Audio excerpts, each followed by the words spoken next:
Welcome to the Healing Courageously podcast, where we engage in open, honest, and healthy conversations about everything from addiction, abuse, and recovery to marriage, family, and spirituality. We hope you find this podcast helpful. Our goal is that you will find a new way of living as you look closer at yourself in these areas of your life, which will lead to a new and happier and healthier you. Now, here's your host, Randy Boyd.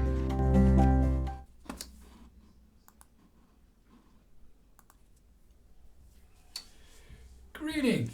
Hi. How are you doing today, Mrs. I'm Boyd? good. How are you? And welcome to this episode of Healing Courageously, where once again, my beautiful bride of be 39 years on Saturday.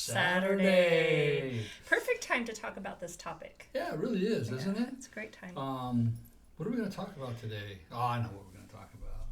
Lots of interesting questions that people might have about marriage. Yeah. Young couples, older couples, couples that have been married for a long time that are struggling. What's worked for us? What hasn't worked for us? Yeah, what hasn't worked for us. What we see working in a lot of the couples that we've coached and mentored and counseled over the last several years. So today we're going to journey on that. We got some questions here that we'll ask each other, and the opposite person will answer them, and then we'll kind of interject together on the question. Go for it. Hopefully you guys will learn something today. I think you will.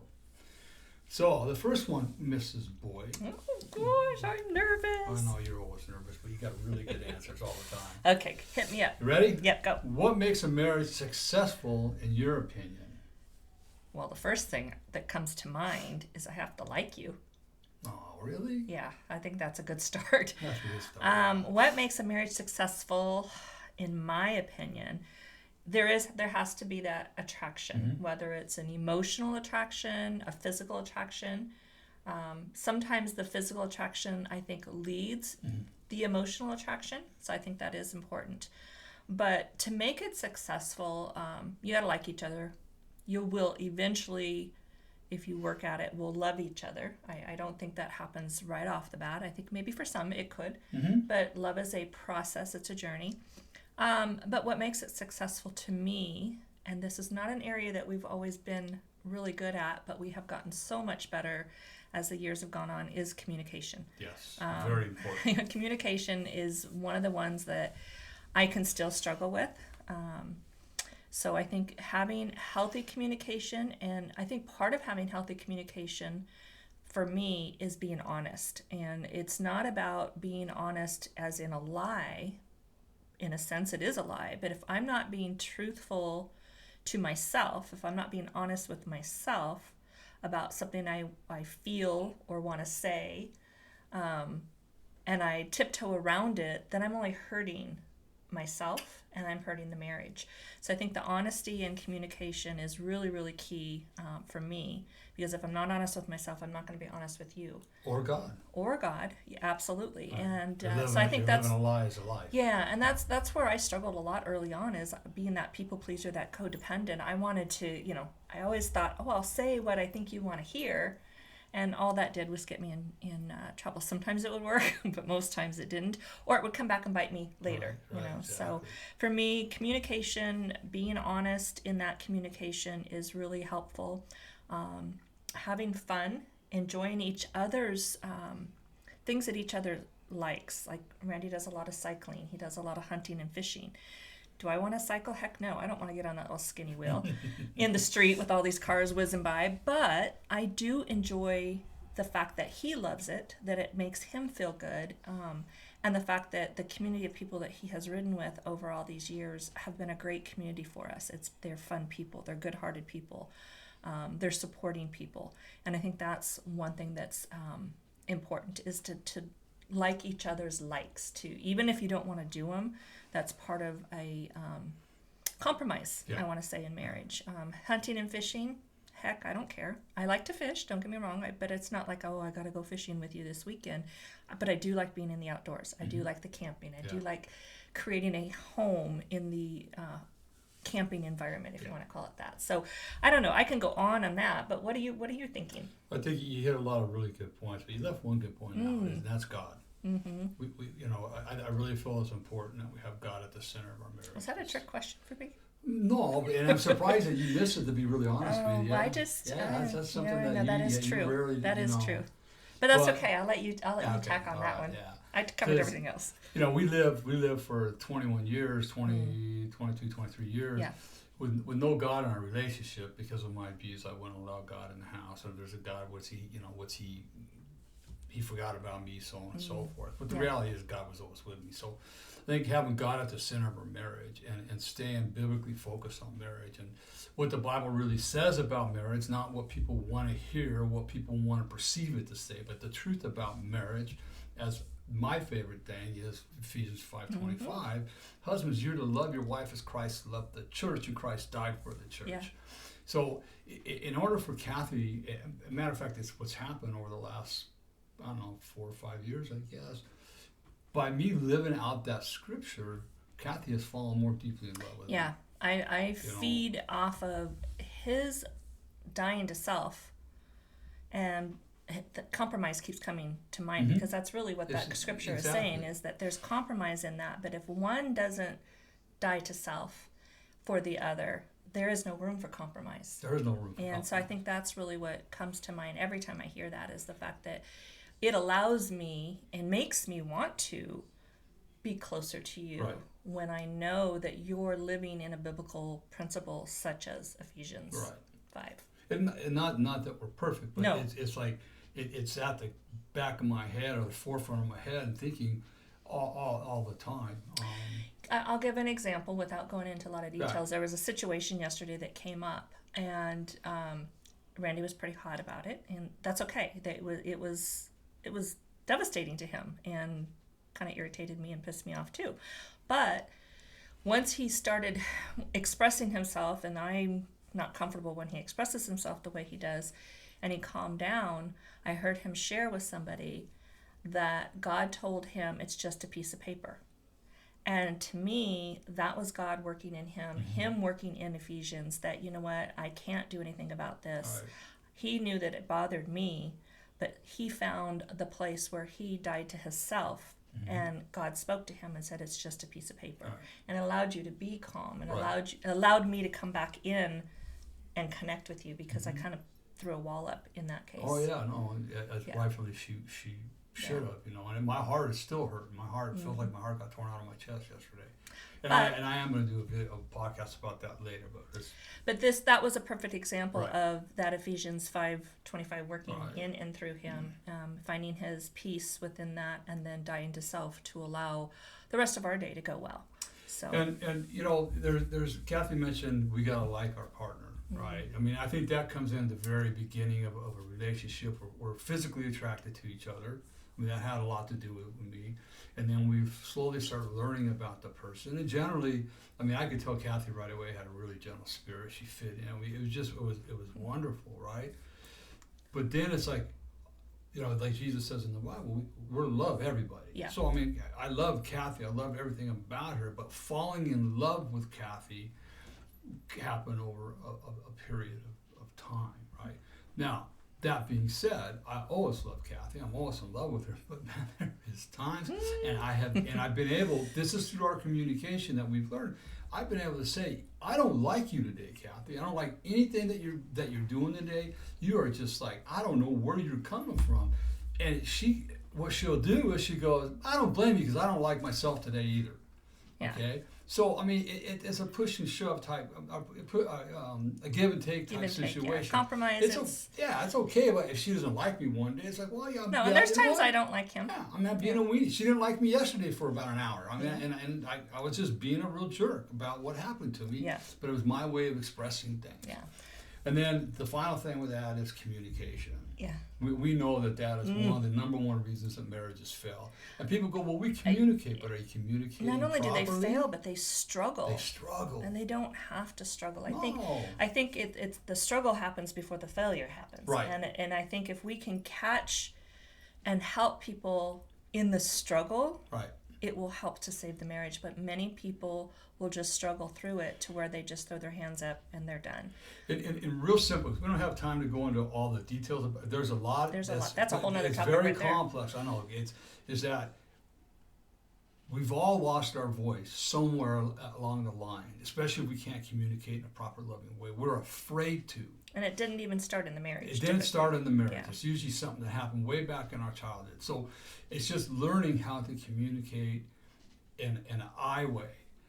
When this happens, I feel this way, instead of, Cathy, when you said this and you did that, you made me feel a certain way. So that is very difficult to do, but it is possible to do. So I have a question for you, though. Oh, no.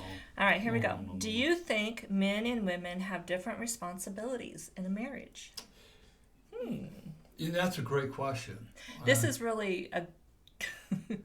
Randy's... Well, you'll see. Randy is super, super helpful around the house. Yeah, and I've had a lot of our male friends in the past tell me to shut up. I'm going to be in a lot of trouble when I go home. I just feel that, we have different responsibilities, but we also have the same responsibilities. Remember that God created woman as a helpmate. Yeah. Right? And that, again, am I going to die to self to be her helpmate at times? So, when I shut the business down in 2011, Cathy was working, I took care of the house. Yeah. The house was clean when she came home all the time. If she wanted something done, she would ask me, and I would get it done. Mm-hmm. I cooked dinner a lot of times, okay? Yeah. I think that ultimately, there are different responsibilities. I think the biggest different one is the spiritual head of the house. Yeah. Right? I mean, because I am the spiritual head of the house, right? But that doesn't mean that I rule over her with an iron fist. Mm-hmm. I've always said that, and I look at Cathy, my wife. I look at another pastor and his wife that we know, and both the Cathy and this other spouse, the wife, they're very strong. They're actually the glue that's holding a lot of the spirituality in the house together. Women have I really feel that women have a bigger responsibility in a marriage than men do, right? Well, she don't work. Well, she don't work, but is she raising your kids? Is she making sure the house is clean every day? Is she cooking dinner for you? If you're going to have an attitude where she's lazy and she doesn't do anything, be prepared, because she's going to start manifesting that. Yeah. It's a 50-50 deal, in my opinion, okay? Yes, we have different responsibilities, but the ultimate responsibility is that we both submitted to God out of reverence for God. Right. Okay? We both submitted to each other out of reverence for God. Right. So I'm not above her. Right. Or below her, and she's not above or below me. Yeah. I think for me, I think of the practical things in this question. Do I think that men and women have different responsibilities in a marriage? And there are many women that do the same responsibilities that the men do, and vice versa. We talked about that. I think for me, I'll just share, I feel now that I'm retired and from home, I really am enjoying being in my home. I'm enjoying the cleaning. I'm enjoying the cooking. It brings me joy. It brings me pleasure to kind of get creative and create a meal maybe that took too long to do any other time. So I have the time to do it. But I also, and I'm just speaking for myself as a woman, I so appreciate a man who is good with his hands, who is can do the handiwork. I mean, a lot of those things I can do. I can hang pictures. I can hang things. I have done that many times. But you know what? It just brings joy to my heart knowing that I've got a spouse that enjoys that and is willing to do those things in the home as well. It's just one of those situations where that kind of goes back to the old school principles of, the man works with his hands, the wife works in the kitchen. And I think that there's nothing wrong with that. Right. However, I know in today's society, a lot of that has changed where a lot of men are working from home, or the men are staying home with children and doing those things. So I think it's just really important to have an understanding of what works for you. Right. It doesn't mean that you're going to be a cookie cutter marriage and it's going to be the old school way or the new way. I think it's about, again, communication. Yeah. What are our tasks going to be? What are each of our responsibilities going to be in this process? And so for me, yes, there's different responsibilities, but there's also a lot of the same responsibilities. What comes to mind is the Simbas assessment we do, because there's a particular portion in that where it breaks all that down, and it's very interesting when you look at it. It's all based upon what you grew up learning to do. Now, does that mean we have to stay that way? No. And that's the beauty in that, is it allows us to identify all we know, because this was the environment we grew up in, but it also gives us that opportunity to have a conversation again about what we want to change and what we want to do differently in our marriage. Exactly. So that's really good. Do you have another question for me? Sure I do. I know this is a good one too. I mean, I know you're going to love this one. Okay. Is it okay to have secrets in a marriage? Oh, heck no. No. Why? You know, secrets lead to lies. Lies continue. Lies go over and over and over again, to the point where many times you don't even know what you started the quote-unquote secret or the quote-unquote lie about. I think if we have to hide something from our spouse, we're hiding from ourselves, we're hiding from God. We're not walking in biblical truth at that point. God knows our truth, so all we're doing is creating chaos within our hearts, within our spirits, within our minds when we're carrying a secret. And I know there have been times I've had secrets in our marriage, nothing that was big or that affected us, but it affected me. I had that secret. I had that feeling of, it almost brought down my value within myself, that I was lying, I was keeping this secret, but no, they're absolutely not okay. I can't even elaborate much more on that, because no, they're not okay. No, they're not. And just no. And believe it or not, they started in the home of a child, where That's good. Yeah, where what happens behind these closed doors, nobody knows about. But when we walk outside these closed doors, we're just the ideal family. There's nothing wrong. Got it all going on. Everything's got it going on. So that's where we start to live a lie. Right. And that lie just becomes, we just learn that it's okay to lie that way, and then we start lying about little things, and then the little bigger things, and then little bigger things, and then, like in my case, I had so many lies I was living with and trying to hide from her and hide from.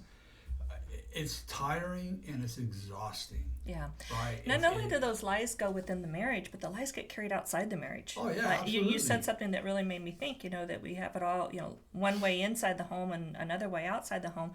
I would probably say that that's probably where a lot of my secrets were. Not that I was lying, I just wasn't telling anybody what was going on. Right. Like even in our home, we looked like we had it all going on. Right. Nobody knew the darkness that was in our home. Right. And of course, I had shut down. And first of all, I didn't even know it was okay to have conversations with other people, to let them in. Right. That wasn't displayed to me growing up. So again, there's that learned behavior of the environments that we grow up in that I was able to carry. And I see that now. I mean, my house wasn't perfect growing up. It wasn't bad. But there were probably things that were going on in our house that probably nobody knew about. So it's really important to be reminded that, again, sometimes that's a learned behavior that needs to be broken. And the Bible says what's in the light, what's in the dark will be brought to the light. Yeah. A lot of people will lie about a certain situation because they're afraid at that moment, if I tell the truth about what I just did or gonna do, my spouse, my parent, my brother, whoever, is gonna be extremely pissed off at me, and it ain't gonna be good. Right. So I'll just lie about it. But what happens is when it comes to the light later, it's 100-fold worse. And trust has been broken at Trust, that point. absolutely. And anybody that's had situations where your trust has been broken, that's a really hard thing to gain from people. And it takes time, and it's wearing on a person. And yes, we know about that. We're not yeah. talking out No. of books or out of I had an affair. I had lots of secrets. Right? And the trust. I mean, thank God Kathy was a very loving and forgiving woman. But that doesn't mean that I didn't have work to do. I still had to build my trust back up with Kathy. It's a process, definitely a process. Yes. So I have one more question for you. One more? Right now I do. Okay. Do married men or women have less freedom than a single person? Do married men and women have less freedom than a single person? Well, that's a yes and no answer, I think. I mean, It depends on what you mean. I mean, I What do feel, you consider freedom? I think well, is what what do it you comes consider down to. freedom? I mean, are you going to go out? I don't feel that married women or men, married couples, be separate, single, should be going out to bars with their girlfriends until 1, 2 o'clock in the morning. Yeah. That's just not right, period. I mean, your obligation is to your husband at home. You should be laying in bed next to him. If you have kids, you should be next there with your kids. So, yeah, your freedom is limited to that degree, right? In that capacity, But it's like, I go fishing a lot. I go hunting a lot. Kathy, a lot of times, doesn't go with me. So I have the freedom because I have earned that trust back. Kathy, right, because a long time I had the reins on her. She couldn't do nothing. I wasn't going to allow her to, because of my own fear, nothing she had done, right? But now Kathy has the freedom to do to go where she would like to with the friends that she has. They're all healthy friends. And I think that's key, is having healthy friends to do that with too. Having like-minded men and women that you're doing these things without your spouse. And preferably, like, we're married, Yeah. right?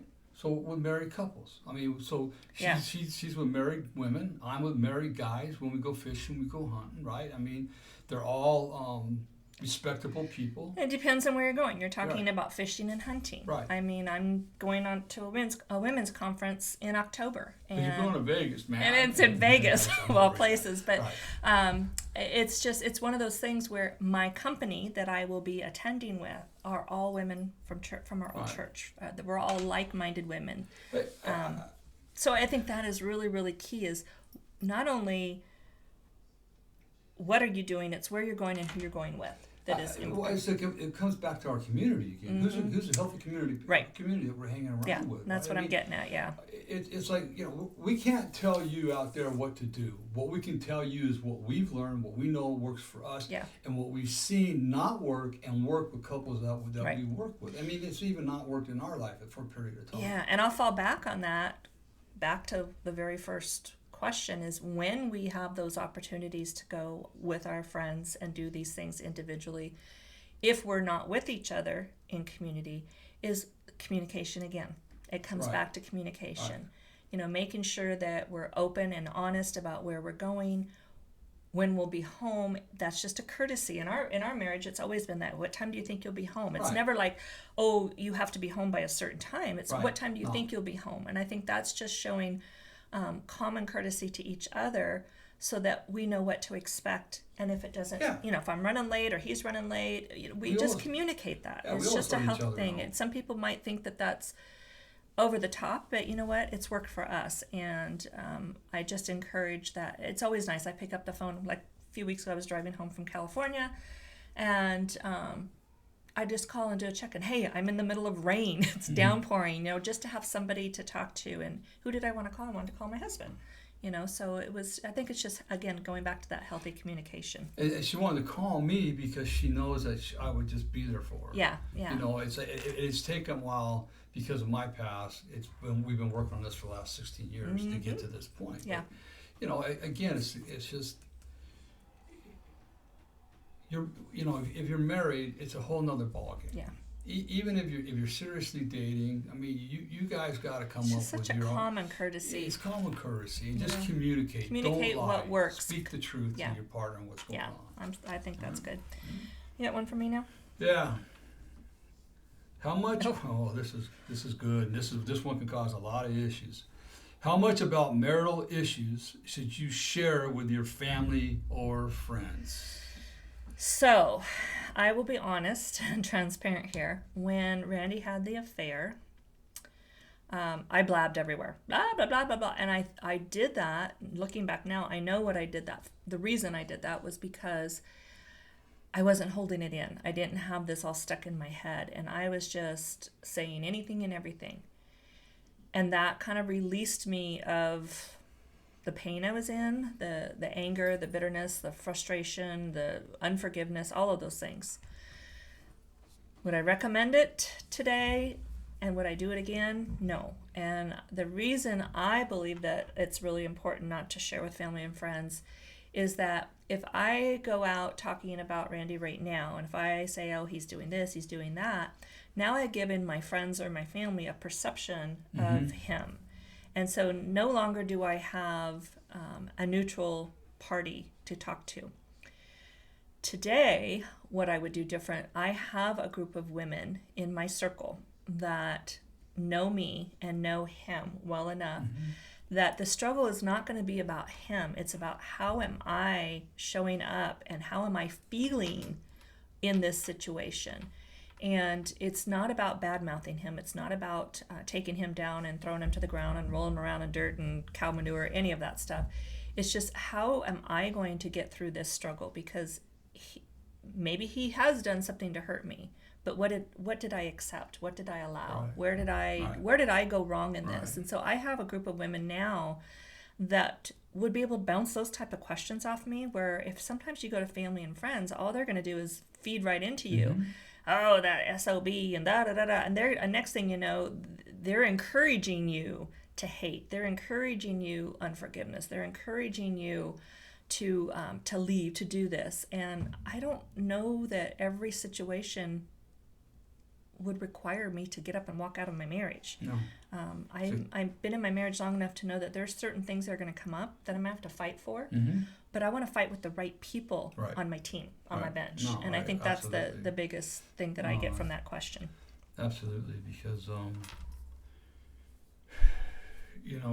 it's when a couple are having problems and they go to especially when they go to family, like you say, that perception that the family gets all of a sudden, I mean, it can just, that in itself can destroy the relationship. And it makes it hard even if we were to heal that, let's say we've healed that situation, it would make it hard for that family or friend to have a relationship with them, because now their perception is skewed and they don't understand the healing process that we've just been on. And the other big piece of this is like when we have people that we are in community with that are like-minded as we are, it's like, well, Cathy, I hear your pain, I understand it, but what's your part in it?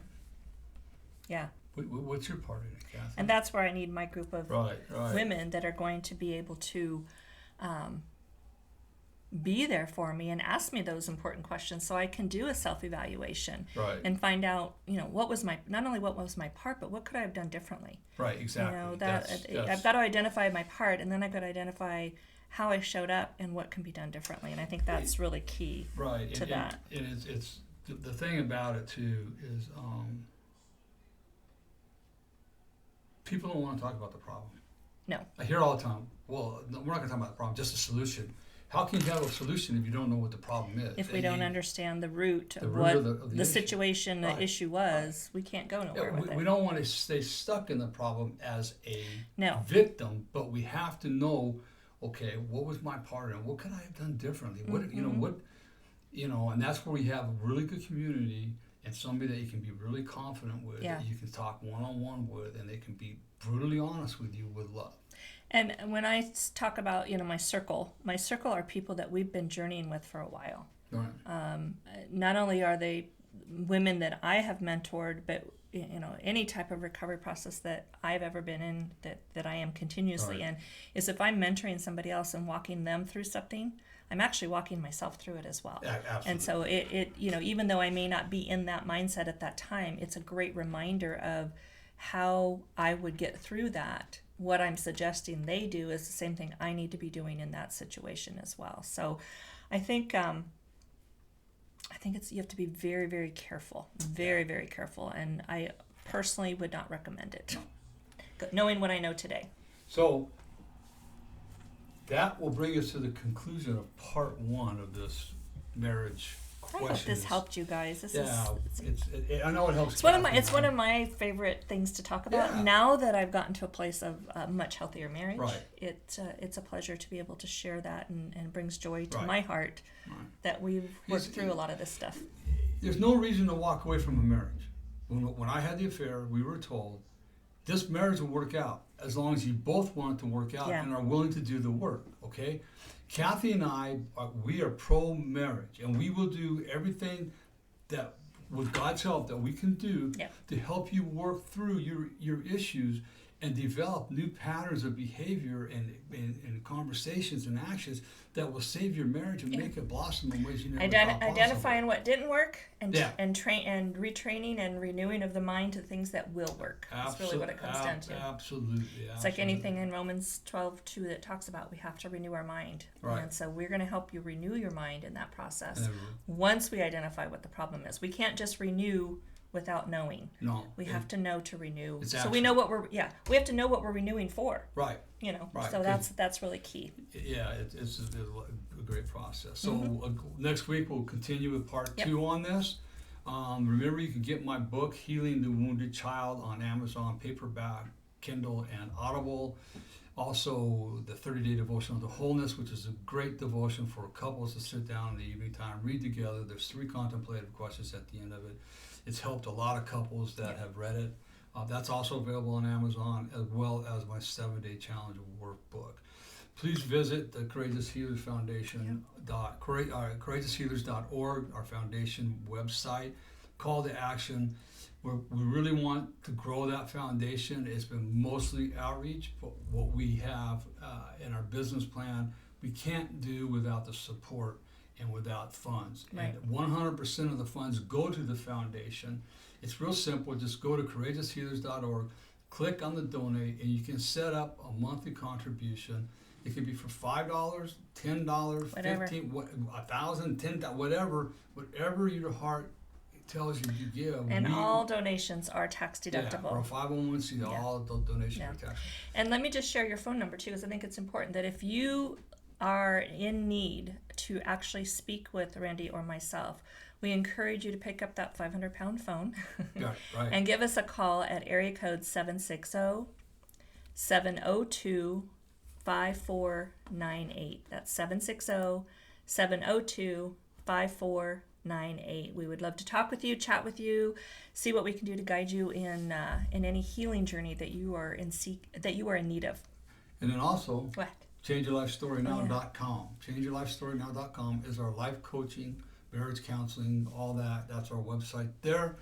You can visit that. You can see what we do, how we help people, and you can read about SYMBIS, the SYMBIS Saving your marriage before it starts. Saving your marriage before it starts. And even after it starts, we've had people that have been married. We did it, and it's an amazing process. It's 99.9% accurate with most of the couples. I don't think the accuracy is as important as knowing where you've come from. Right. And understanding that belief system that you grew up in and knowing what works and what doesn't work. Right. And this gives you that opportunity to change that. So I think it's a beautiful process. We offer all sorts of coaching, so visit that website as well. So any last words? No, I think this is great. We look forward to seeing you guys again, and I just ask that if you enjoy this podcast, that you share it with others so that we can get the word out that we are here to help. Yep, absolutely. Thanks, Kathy. That's beautiful. All right, love you. Love you. All right, remember this: if nobody tells you they love you today, Randy does. Kathy does. But more importantly, God does. Yeah. Be blessed, everybody. Be blessed. I'm going to take over this show anytime now. This has been Healing Courageously with Randy Boyd. Oh, I'm sweating. We will have a new episode every Monday. Please like us on iTunes or Google Play. If you would like to know more about the services available from Randy, please visit him at ChangeYourLifeStoryNow.com. Thank you for spending time with us. We'll see you next week. And remember, if nobody tells you they love you today, Randy does.